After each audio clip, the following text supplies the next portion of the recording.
जितने आस्था चैनल पर कथा सुन रहे हो, जितने फेसबुक और यूट्यूब पर सुन रहे हो, बहुत सावधानी से सुनना। तो जिनकी यहाँ संपदा की कमी होती है, वैभव की कमी होती है, लक्ष्मी की कमी होती है, प्रतिष्ठा की कमी होती है, धन की कमी होती है, उसके लिए रविवार को अगर लोटा भरकर शिव को समर्पित करा जाता है तो घर में तेज लक्ष्मी प्राप्त। जिनके यहाँ पितृदोष होता है, काल सर्प दोष होता है, वास्तु दोष होता है, एक बेल का फल लीजिए, उसके अंदर का जो गुर्दा होता है, अंदर का जो भाग होता है, उसको निकाल लीजिए और उस बेल के फल में आटा सेक कर उसमें शक्कर मिलाकर सुबह 10 बजे से पहले दीजिए। महाराज केवल एक अमावस्या करना रहता है, पितरों के दोष से मुक्ति मिलती है। अमावस्या के दिन जो नदी, तालाब, बावड़ी, कुआं किसी भी एक जगह पर अपने पूर्वजों का नाम लेकर शाम के समय पर दिया लगाएगा, ये मेरा विश्वास रहता है, उसके लिए कुबेर भंडारी भंडार जरूर बनेगा, पितृ भंडार जरूर बनेंगे, ये निश्चित। 7 स्थान शिवलिंग के बताए हैं जहां पर भूल से भी अगर कोई चंदन की उंगलियां लगा देता है, 7 स्थान ऐसे हैं जहां चंदन की मात्र उंगलियां लगा देने से ही शिव पितृलोक के पितरों को मुक्ति प्रदान करके वैकुंठ लोक का निवास दे देते हैं। 7 स्थान।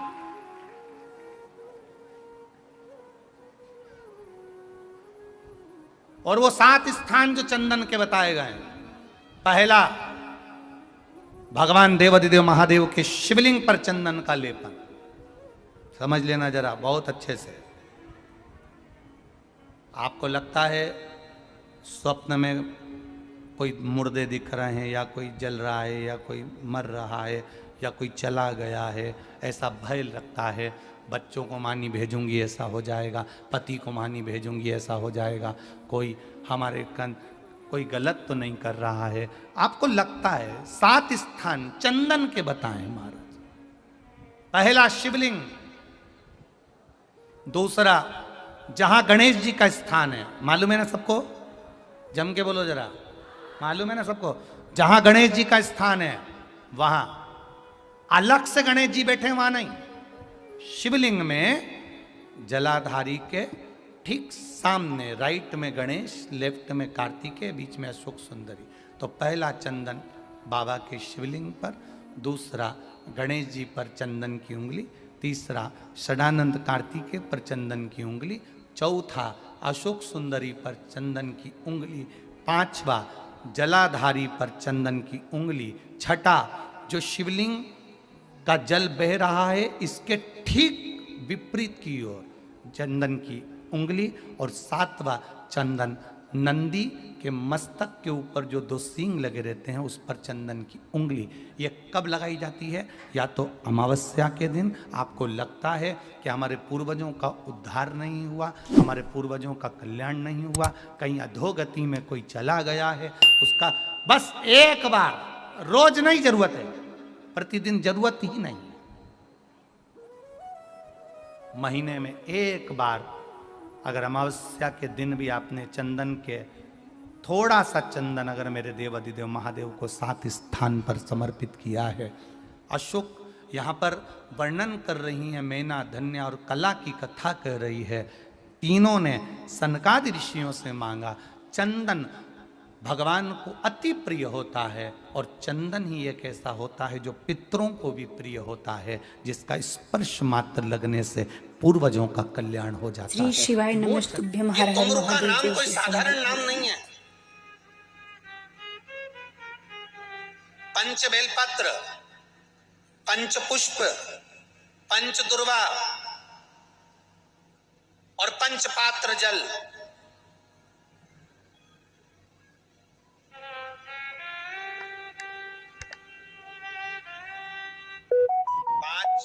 पुष्प, 5 बेलपत्र, 5 दुर्वा और 5 पात्र, मतलब 5 लोटा, जम के बोलो, जल। ये कोई साधारण नहीं। पंच बेलपत्र के साथ, पंच पुष्प के साथ, पंच दुर्वा के साथ, पंच पात्र जल के साथ। ये सहजता नहीं है।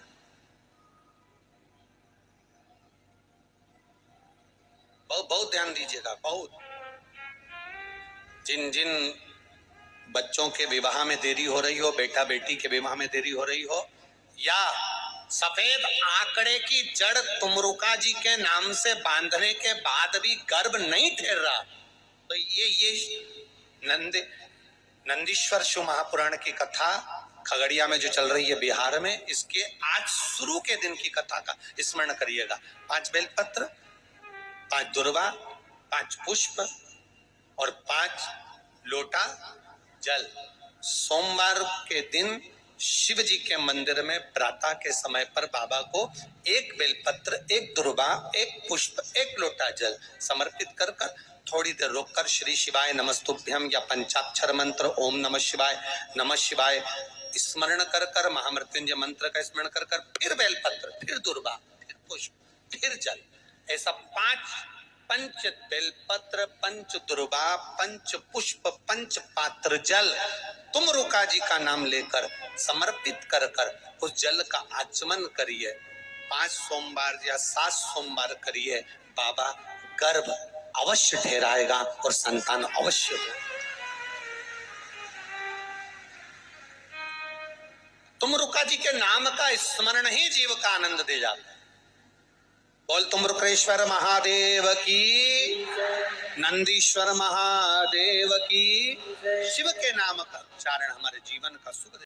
जिनके यहाँ पितृदोष होता है, काल सर्प दोष होता है, वास्तु दोष होता है, उनको ज्यादा कुछ नहीं करना होना। महाराज एक बेल का फल लीजिए, उसके अंदर का जो गुर्दा होता है, अंदर का जो भाग होता है, उसको निकाल लीजिए और उस बेल के फल में आटा सेक कर उसमें शक्कर मिलाकर उसको उसके अंदर भर लीजिए। अमावस्या के दिन सुबह 10 बजे से पहले उसको अपने घर में घुमाने के बाद में जिसको काल सर्प दोष बताया है, पितृदोष बताया है या वास्तु दोष का स्मरण बताया है, घर में सब दूर घुमाकर अपने परिवार का हाथ का स्पर्श कराकर पीपल के पेड़ के नीचे खड्डा खोदकर उस बेलपत्र के उस फल को दाब दीजिए। महाराज केवल एक अमावस्या करना रहता है, पितरों के दोष से मुक्ति मिलती है और हमारे घर के कार्य सफल होना प्रारंभ हो जाता है। अमावस्या के दिन पितृपक्ष समाप्त हो, उस दिन प्रदोष काल में, प्रदोष के समय पर, शाम के समय पर जाकर किसी भी नदी, तालाब, बावड़ी, कुआं, कहीं ना कहीं जो आपके पास में हो, वहां पर एक घी का दिया, पत्ती का मुंह दक्षिण की ओर कर कर अवश्य जला कर जाना। सारे पितृदोष समाप्त हो जाएगा। कि गांव में आपके नगर में हो, वहां जाकर लगा। अगर नदी, तालाब, बावड़ी, कुआं नहीं है तो पीपल का वृक्ष हो या बेलपत्री का वृक्ष हो या वट का वृक्ष हो, उसके नीचे लगा दो प्रदोष काल में। पर अमावस्या के दिन लगाए जरूर। क्यों? क्योंकि अमावस्या 16 दिन तक पितृ मृत्यु लोक में आने के बाद में भोजन ग्रहण करते हैं। अमावस्या के दिन पितृ शाम के समय प्रदोष काल में शंकर भगवान का नाम जाप। श्री शिवाय नमस्तुभ्यम, सब बोलिए एक बार जमकर, श्री शिवाय नमस्तुभ्यम। प्रैक्टिकल जरूर करना, कहीं सियोर वाला महाराज झूठ तो नहीं बोल रहा। शास्त्रों की बातें हमारे जीवन में हमें सुख प्रदान करें, इसलिए इस भाव का आनंद करते हुए आज की कथा को विराम देते हैं। श्री शिवाय नमस्तुभ्यम। मेरे चैनल को सब्सक्राइब करें, बेल आइकन प्रेस करें, जिससे कि आपको लेटेस्ट वीडियो की नोटिफिकेशन मिल जाएगी।